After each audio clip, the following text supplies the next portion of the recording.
Yo, what up? It's Brandon with DIY Sound Library, back at it again. Today we got Brian Walker of Philly DIY Collaborative. You know the Facebook group that we all use to get shows, to post our music, to talk to other bands and network? Yeah, that thing is so important to us, and this guy founded that. Brian's also involved with his own band, A Day Without Love, and his own podcast, Dreams Not Memes. And I'm just really curious, first of all, how did he start this Facebook group? What went into that? What was the vision behind that? Because it's so grassroots and organic. I just love how real it is and how useful it is for bands. Also, how does he do that while playing in a band, touring, and his own podcast, and he's involved with the community? It's just so much stuff. I love that he does all these things, and I think it's something that we all can learn from. How do we do more with what we have? Check it out. Can you just tell us a little bit about what you do? I know you're involved with so much stuff these days with writing and music. You have a podcast. Can you talk a little bit about all the things you do? Certainly. My name's Brian Walker. I'm from Philadelphia. Currently live right outside of Philadelphia. And when I mean by right outside, I mean like literally across the street in Winmore. So I didn't even have to volunteer that information. But first and foremost, I'm the songwriter of A Day Without Love. That's my pride and joy, my bread and butter. Not quite, because music's hard to make money on. So I do that. I'm a professional in change management and stuff like that. In case anyone wants to know where's my business brain coming from, I run a podcast called Dreams Not Memes, which is actually the inverse of A Day Without Love in terms of its mission. I'll get to that later. I also am a contributing writer for Philadelphia Global that just started. I founded the Philadelphia DIY Collaborative. I'm also an affiliate volunteer member of Coping with Dystopia, which is a folk punk charity for quarantine. And I'm also part of Musicians for Bernie. And I've been doing quite a bit of like organizing regarding musicians' equity / workers' rights for musicians with a few. I don't want to. No, they're politicians. They're politicians in development, but they're also musicians as well. And yeah, that, I mean, I could say more, but that's pretty much it. Yeah. Yeah, I mean, that to me that's like inspiring, hearing that you're able to do all this stuff. I know sometimes I kind of feel trapped with just music, and it's cool to break out of that once in a while and try other stuff. And I guess we could start with the Philly DIY group, which I'm like so thankful for that's there. It's such a huge resource Mhm. when it comes to like booking shows or showing off your own artistry or content. How did that get started? Believe it or not, it was actually a mistake. And this is why I call it a mistake. So I was originally trying to start a nonprofit organization called The Quarterly. That was in 2013, literally right after I finished grad school. And The Quarterly was supposed to be designed to get the Philadelphia creative community, not just the music community, like all creative and small business communities together on a seasonal basis to raise money for music education in Philadelphia. Because Philadelphia has basically a resource problem when it comes to providing music education for children.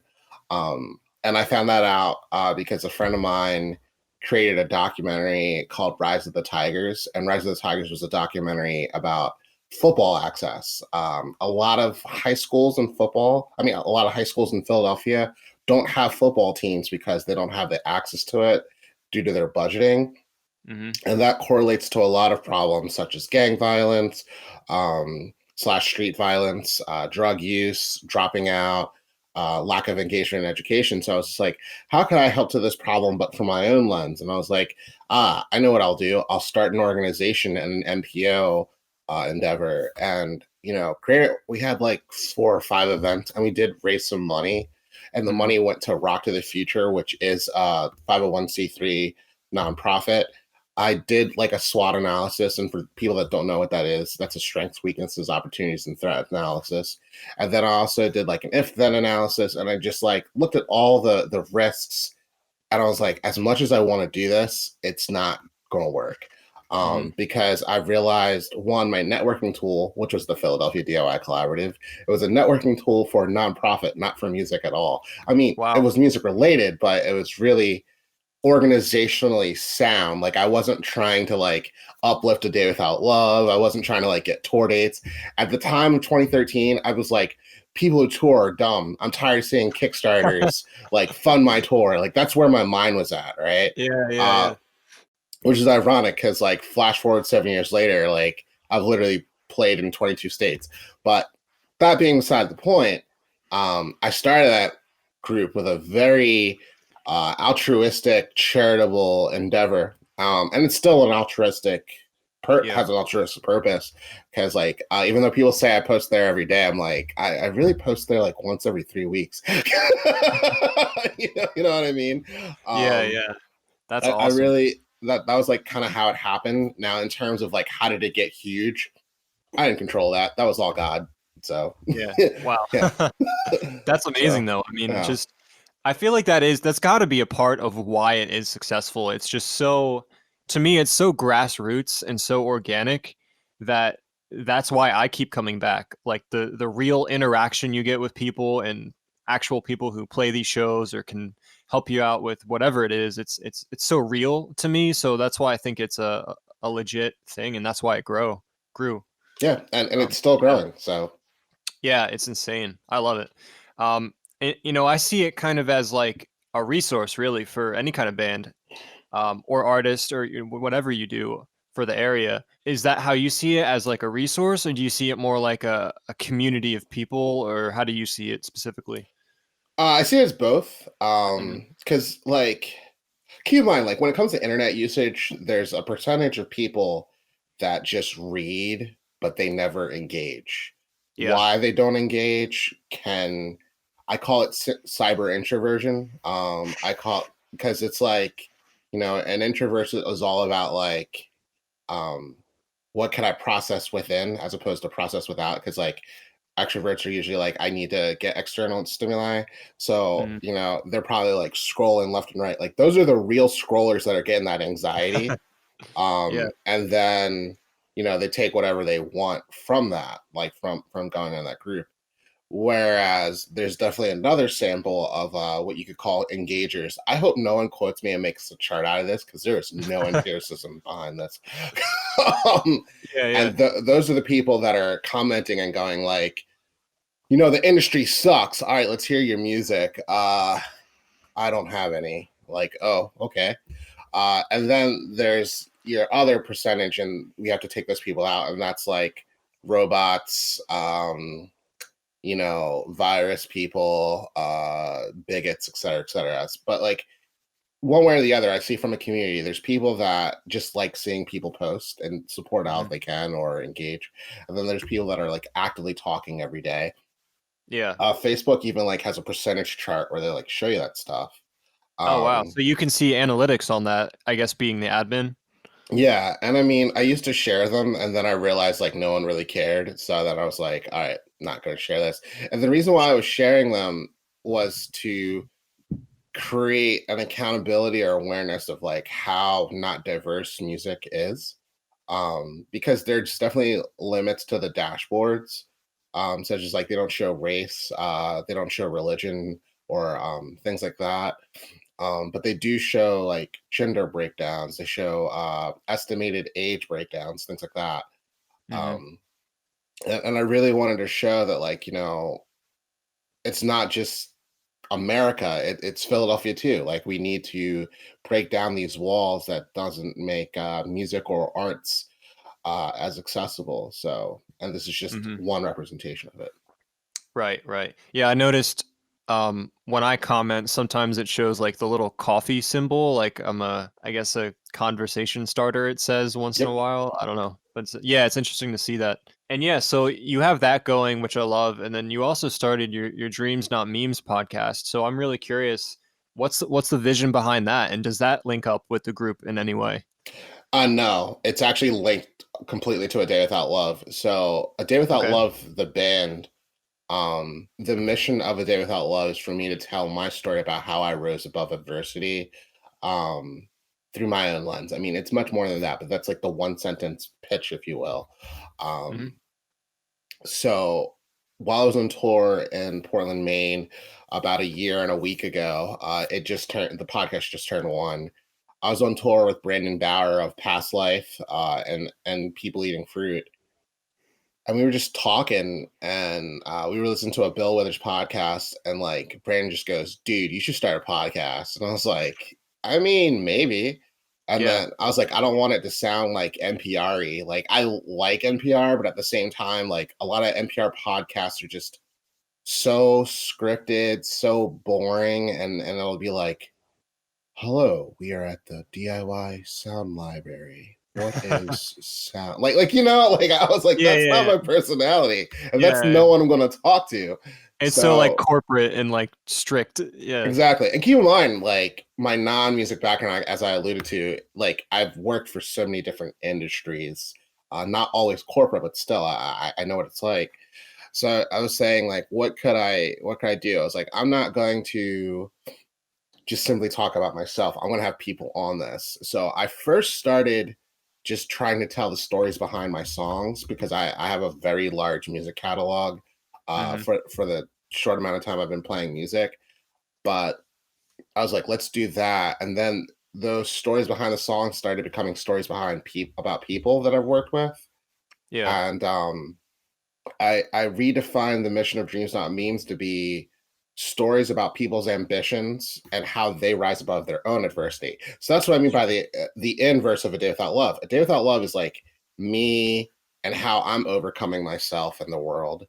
Hmm. And this is my podcast about how other people overcome themselves in the world. And originally I was just talking to musicians, but really I'm trying to talk to everybody from every type of profession. Like yesterday, I don't know when this is coming out, but my most recent episode, I had a podcast with someone who's a candidate for Miss Universe, and we talked about like content creation, branding yourself, Hmm. social accountability, and things like that. And it's definitely making me a lot more aware of how different people navigate their careers. It's Yeah. also making me aware of like how music works in different areas. So it's Hmm. definitely been somewhat of like a professional musical networking journey because I plan to interview 1,000 people, but that's Yeah. how those two connect. But it has nothing to do with the Philadelphia DOI Collaborative. Yeah, Gotcha. Yeah. yeah, No, but that's really interesting to note is like there's a lot of people going through adversity kind of everywhere. And I feel like that's one reason why certain bands, or at least with your vision, with your band, it seems like if you're able to tour and play all these songs and stuff, it's why it's been at least somewhat successful. People relate to that getting over that adversity, yep, which is huge. I think it's really important. yep, and yeah, and it was kind of like I definitely have a give back plan if it's in the plans for me to be like widely successful. Hmm. Because what one criticism I have of a lot of successful musicians is I don't think they give back enough. Like take Philadelphia for example, an age old or decade or multi-decade old problem has been like we don't have an all ages space, right? And my clap back is for as many successful creators there have been, why haven't any of them just said like we're going to invest it, we're going to invest into the city and make a sustainable all ages community space? Like why has that never happened? Like there's been so many people that have tried and failed, Yeah. but I feel like every major city and even some major towns has enough money, like just entrepreneurs alone, and I'm talking about musicians, comedians, entertainers, to make that. And Yeah. if I could do that with my network via Day Without Love, Dreams Not Means, the Philadelphia DIY Collaborative, in the near to distant future, because you can't put a time on that, Right. I'd be pretty stoked to do that to give back. Yeah, that's awesome. That kind of reminds me of I don't know if you know, but Nipsey Hussle, he created this Vector 90 thing with a partner, which is basically kind of that idea of they would buy retail spaces and or commercial spaces or whatever and turn it into a space where people can come and work on their craft or just get internet connection or just hang out. And it seemed like Yeah, a really good way to give back to the community. yeah. And So I've been wondering, um, relative to Philly, given the timeline, did Rec Philly take Nipsey Hussle's idea and make it that? Because like my idea is a little different. mhm. Um, but I definitely think Nipsey Hussle was onto something. Because if you watch a lot of his interviews before he dropped that idea, he was saying that the problem with an artist and the independent and the complex is artists don't have their own marketplace. We have to rely on Apple. We have to rely on Spotify. We have to rely on Right, Bandcamp right. Or the or, labels. or the labels before Yeah. someone comes to our store, being the internet. And I think that's something that a lot of artists are like asking themselves, like, why do I have to like rely on Spotify? And I was like, arguably, I think the most low cost way to get your music out, but it's not necessarily going to work, is set up a website and then say, if you like my music, Venmo me $5, your name, what you want, and I'll send you a zip file. There's Yeah. no 15%. There's no breakdown. I mean, it would be great if that could work. Yeah, yeah. But but like that is kind of like the most direct way you could go about it digitally. Yeah, yeah. And it's a great way for at least like emerging artists who don't really have a fan base yet, but need those funds to keep going. Yeah. You need, I mean, honestly, like you need the money to produce music. It's not like it's cheap to do this. So, yeah. Um and you know, I hesitate to like even respond back to that because I have a budget now, thank God. Hmm. But then it was just like I made a lot of sacrifices. I did things a lot. I mean, I never went in the red. I never did. But there's definitely a lot of things that I did that most people would have been willing to do. Like I used to Hmm. mega bus tour Wow. because I couldn't afford a car. Yeah. Um, and then like I saved a lot of that mega bus money, not to buy a car. That is not where it took me. But I saved a lot of that mega bus money to budget for music so that I could like, record, sell merch, flip merch, et cetera, et cetera, et cetera. And the one thing that rings true, that's not true now, is like a live in-person show really, builds that fan base more than like Hmm. all of these marketing plans. And I'm not saying marketing plans don't work. I just don't think they work for everybody. Sure. Okay. Yeah. Yeah, and that kind of ties into the whole adversity thing where you kind of have to push through all the BS just to sometimes get these shows or play these shows. And I mean, you were telling me earlier about how you toured 22 states. Hmm. How did you pull that off? Like how does even like a smaller, if I was like a smaller emerging band, how do I even start to do something like that? So you start enjoying the Philadelphia DIY Collaborative. I'm just kidding.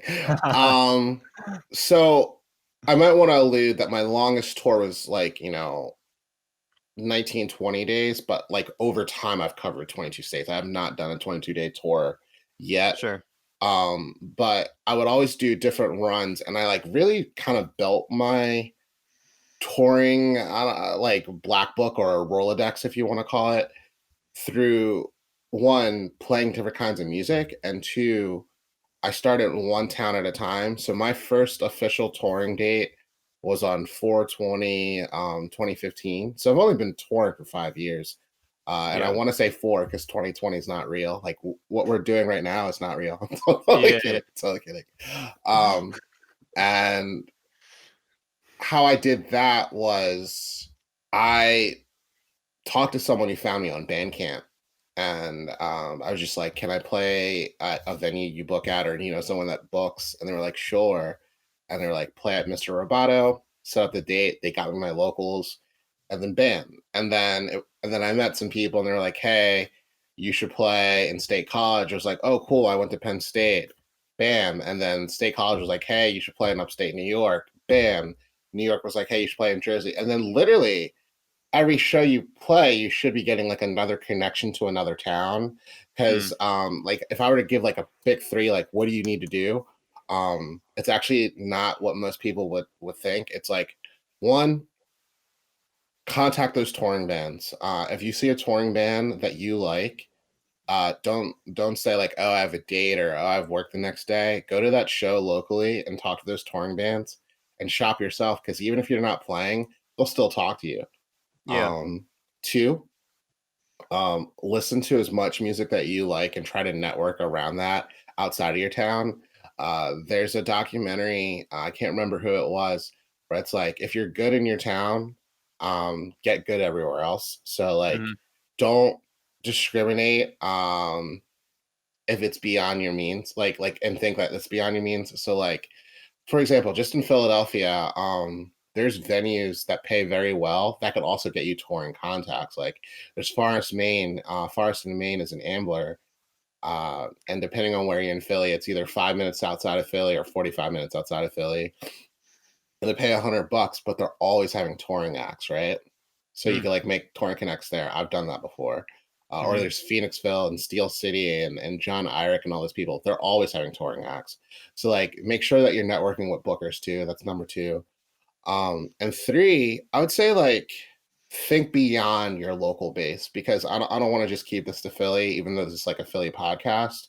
Like, think about what areas do you want to touch, because I definitely think touring is not a right. Like, you don't have to tour. You don't. It's not like a requirement of music or DIY. And I think that DIY groups can really make someone think that like they're on their phone and like, I got to tour Yeah. because I have to be like that other guy. And it's like, no, Yeah. you Yeah. don't. I'm So stuck in like, that. yeah, no, it's real. And I would definitely say those are the big three, which is like, look at your locals, look at your bookers, and then three, just really think about what sort of music you want to be a part of, Hmm. because like Philly is a niche, and it's a big niche. It's definitely influencing the world, but at the same time, not every community is the same. Like, take for Yeah. example, because I'm a solo acoustic artist, I do really well in New England, because New England area has a lot of venues that like have folk punk Hmm. artists, and then the other hand, they also have like a lot of hardcore. But say if you're like an EDM artist, New England might be a little harder to navigate. Not to say that there's no scene, but the scene is much different. So you Yeah. have to like know those sort of things. If you're a rapper, Baltimore might be really dangerous. But if you are like an acoustic artist, you might play in the suburbs of Baltimore and things like that. And I'm only Sure. bringing that up because like I got robbed in Baltimore. Oh, But damn. my point being is, it is really one town, one person at a time to Hmm. grow, even if you're small. And then next thing you know, you build this network, you build this I feel so weird saying fans, even though like I have like a lot of people that know who I am, whether it be via the podcast DIY or music. Yeah. But you end up developing somewhat of a recognition for yourself, or a brand, if you will. Yeah, You know? yeah. What seems to work is just the fact that everyone who reaches out and like puts themselves out there, whether it be through podcasts or touring or talking to someone in said area to get a show or anything like that, is like if you put yourself out there more, it seems like there's more opportunity that can come to you. Whether that be like touring or getting shows or whatever. So Yeah, and I mean, I think sometimes it's best to do things with intent or with a goal in mind yeah, than to try to fit in or get status or things like that, because I'm not saying fitting in's not cool. I'm not going to be like that punk where it's like the best punk thing to do is like, not act like you need friends, because human connection's real. You need that. yeah, yeah, Um, but I think a lot of artists are trying to do what everyone else does instead of trying to think about, what do I want to do? hmm, Because when you have the answer, what do I want to do? And this is why I'm doing it, then you're better able to serve people around you. You're better able to support others, because I think a lot of times, and I think this is a capitalistic idea, um, is it's so easy to get wrapped up on, what am I getting? What am I getting? What am I getting? But even in a capitalistic economy, the business sheet starts off with like a value proposition, which is what am I giving? Hmm. And I've always thought to myself, granted, I've definitely been, when I was younger, I didn't like how I felt like I was used. I definitely remember feeling that about the Philadelphia DIY Collaborative at a time. But then when I thought about what my purpose was and how I was doing what I want to do, and part of that is like providing resources to people, Yeah. or like with music, like, DIY Collaborative, provide resources to people that other people otherwise would not have had. The level at which I gave was not planned, but hey, it's happening.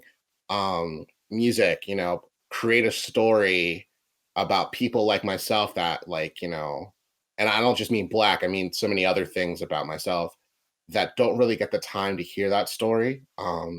The podcasts provide a platform where I could help people tell their stories so that people in other careers like get the network and connect with that. Because like it's not every day that you get to hear someone who's competing for Miss California talk about the in and outs of like, a pageant. It's not every day you get to talk to someone from like upstate New York, talk about being in a conservatory and like trying to rediscover themselves. These were just Yeah. like podcasts I've had in the past week.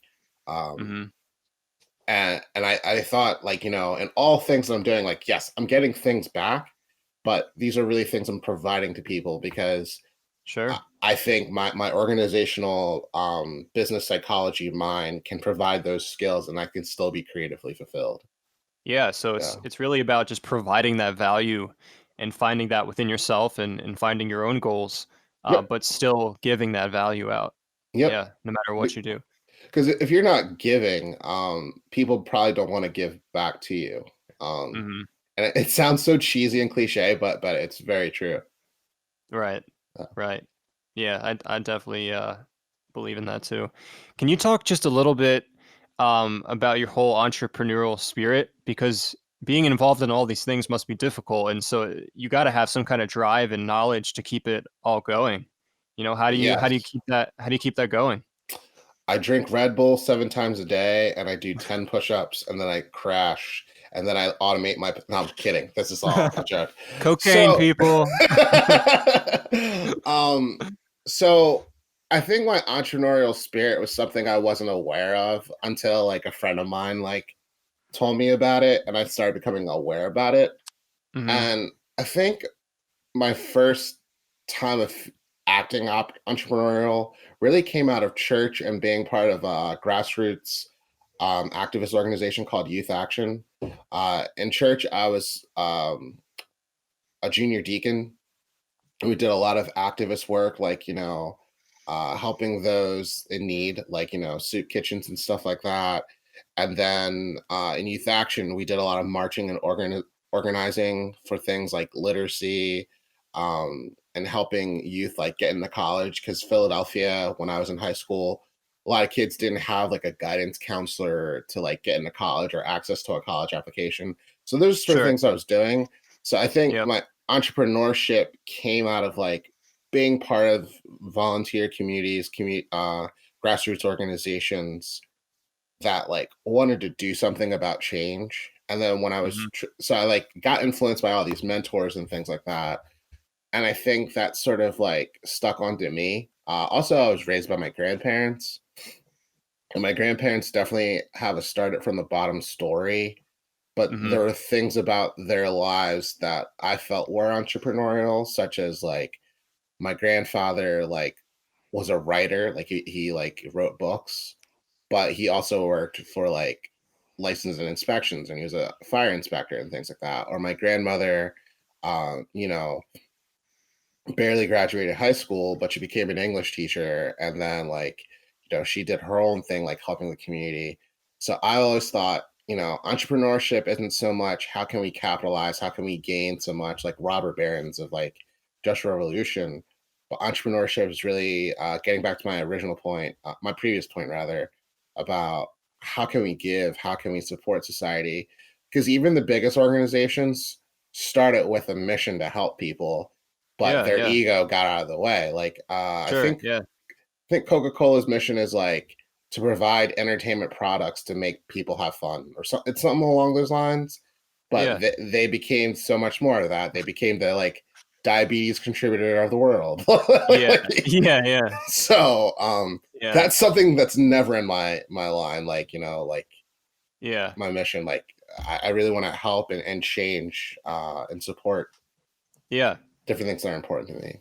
So, To me, it's what like keeps me living a purposeful and meaningful life. Is the reason why I do all this stuff is because it gives me some kind of meaning and value and purpose, yeah. to put my stuff out there, in that creative way, and that's why I'm like that. And obviously, tons of coffee. Yeah. Oh, coffee's definitely one of them. And then like the other side of your question, like how do I do it and how is Hmm. it like, it shifts. Like I'm not saying that like I'm on 24/7. I mean, I definitely am productive, but like things that I do is like I wake up, I show gratitude, with God. And then after that, like I set goals. And then after I set my goals, in a non-COVID world, I would go straight to work and then work. And then after work, I always think to myself, like I always have 5 to 12. I'm Yeah. definitely not the only entrepreneur that said that. I did not get that from an entrepreneur book. It was something I realized. And then I started listening to things like Gary Vee. I was like, Yep. hey, that's true. Because a lot of people say they don't have time to pursue what they want to pursue. And depending on your life, that might be true. But a lot of Hmm. times that's perception because it's like, Right. in the case of just like someone that has a 9 to 5, it's like unless your commute is really, really draining, and I truly mean draining, like the average person has a commute of 23 minutes. So I'm gonna call BS if you say your commute's draining if you're on that average median. Yeah. You do have the time like to take care of yourself, to meal plan, to chase those goals because it doesn't have to get all done at once. So Hmm. like I am a budding multi-instrumentalist, meaning like I don't just play guitar anymore. And I shift my practice schedules week to week, um, day by day. So like I haven't played banjo in like 3 weeks, but like next week I'm gonna start putting banjo back into my routine. Yeah. Um, Wow. or like I take vocal lessons with this vocal coach named Renee Dresner, and they give me routines. So I say like, in the 2 weeks periods, because we see each other every other week, I'm gonna make sure I practice at least 5 times. Hmm. So like those are the sort of measurable things I put on myself. If anyone wants to get technical, they're called SMART goals, by Locke and Latham. There's also a Hmm. book called That One Thing. So like just for today, I have my Hmm. interview with you. Then after that, I'm going to go on just a morning walk, not a run, just a walk to let myself breathe and think. Then Yep. I'm going to do yoga. Then I'm going to eat, break that fast. And then I'm probably just gonna like work on music, and then I have a podcast interview I have to do myself later the day. Yeah. And that's a light day for me, but a longer Yeah. day, like I'll list those things. So it's like lists, scheduling, setting realistic timelines, and that's how I'm able to shuffle um my goals. And I've definitely seen growth and yeah. Yeah, no, I totally agree with that. It's like a lot of people say they don't have time for things, but what are they doing on the weekend? Oh, they're partying and like waking up at 11:30 and doing nothing until 3 p.m. Like you have time for something, you know? It's just you got to sometimes you just have to make sacrifices and it's not always fun and easy, but um usually there's time. And you hit the nail right on the head because like even as a younger person, like people say like I've done a lot, and I have. I'm finally able to admit that. But if I did not live that party lifestyle as a younger person, I'd probably be even farther than where I'm at now because I Hmm. was that wake up at 11. Shit, I'd wake up at like 2 o'clock. Yeah, yeah. You know what I mean? Yeah. Um, and that like it was just so bad, but it was really like shifting your behavior one bad behavior to one good behavior at a time, and the next Right, thing you right. know, like being productive becomes more of a lifestyle than it Yeah. becomes a burden. Yeah, I mean it's more about like you don't want to stress yourself with having to do all this extra stuff at once. So Mhm. it's so much easier and realistic to achieve that goal by just taking one step at a time, make it easy for yourself, and going one step at a time. Really, that's really the best way. Yep. Yeah, awesome. Yeah, I mean that's pretty much everything I had and what was curious about. My main goal with this is just to kind of reach out to musicians, other creatives who have that DIY mentality of like, I want to create this awesome project, and how do I make it big? How do I make it successful? What do I need to do? I know I find myself in that situation all the time with my music. Like, should I be touring? Should I be making this record? Or should it be an EP or just a single? Or how do I promote it? How do I make this artwork look great? All that stuff is in my mind. So talking to people like you and hearing your story about how you do all these different things is really inspiring and good to hear. Thank you. Thank you. Yeah, I mean, a lot of times it's about working your network actively and passively. Actively working your network is saying like, hey, I'm writing a song and it is about pizza. Maybe I should shout my song to my local pizza owner and see if it become a theme song for the shop, for their pizza shop. Right. If that's what you want to do. Yeah. Passive, networking is, hey, I'm going to post a song on DIY Collaborative and see what happens. Hmm. Because there's no formula, which like I think a lot of data minded people, and not to say that I'm not data minded because I am, are trying to figure out like what's the root or the common denominator to getting success. There's common denominators and common variables to what's good music. And you could, you can analyze that. There's reports on that. There's data science behind that. Sure. But there's not a one size fits all to how someone gets on something. So like, let's just Hmm. say you have like a podcast that gets like 1 million listeners an episode, right? And I'm talking about the podcast we're on right now. If Sure. someone were to ask you, how did you get 1 million listeners? And then I have a podcast that gets 1 million listeners per episode.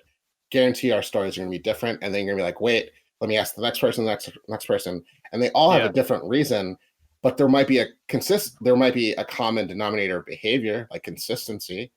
Sure. But Or, it's nothing you can necessarily just do and then it'll just be famous. Like yeah, it's yeah. more complicated than that. And that's why I say, Yeah. like, think about your goals because, like, when in 2013, when I was 24, I was like, yeah, my goal is to get signed by Equal Vision Records. Hmm. And if you ask me my goal now, it's like I could care less like about getting signed to Equal Vision Records, or any record label, because like I'm looking at Kreayshawn and Taylor Swift and all these artists that like are signing on to things that they don't really want to sign on to. Right. It's like, man, they really just wanted to create art, but they ended up getting caught up in something that they really didn't want to sign up for. And then Right. that's when it becomes a problem. So like I just think to myself, like, I've been on mainstream and international press, but at the same time, I got that through organic means, Hmm. as opposed to these deals, these projects. And it's like there's nothing wrong with it, but if you're going to do it, just make sure that you're doing it that and it fits with your alignments and values, and you're willing to take those risks. Hmm. Yeah. Yeah. Right. Awesome. Well, thanks so much for coming on the podcast. I really appreciate it. I know Anytime. you're super busy. You're posting like all the time with Dreams Not Memes. Like you're really productive with it, it seems. Yeah, 5 days a week. I take off on weekends. I mean, I'll Wow. record on weekends, but That's insane. it used to be once a week. And then COVID happened, and I even had more times because like I work from home. So Hmm. yeah, That's great. All right, man. Well, have a great day. Enjoy your walk, and hopefully it doesn't rain today. I saw it might or something. yeah. I hope not either. It Yeah. was great All talking to you. right. Take care, man. All right, Thanks. you too. Bye. Hey, if you made it this far, thank you so much for listening. I really appreciate it. Again, this is Brandon with DIY Sound Library. If you guys don't follow me already, please follow me on Instagram or Spotify or SoundCloud or all of it. Really trying to do big things with this, share out more information, and hopefully help you guys if you're in the scene, you make your own music, or you're some kind of music entrepreneur, or you just want to learn how to make better records or anything. I really don't know what I'm saying right now, but the point is, give me a follow if this is interesting to you, and we'll keep things rolling. Hopefully, I can start a Patreon with this. That would be so good if I could support myself and pay for things like SoundCloud and Squadcast and things I have to pay for to keep this going. But I'll probably do that down the road, a couple episodes in. Yeah, that's pretty much it. Peace. See you on the next one.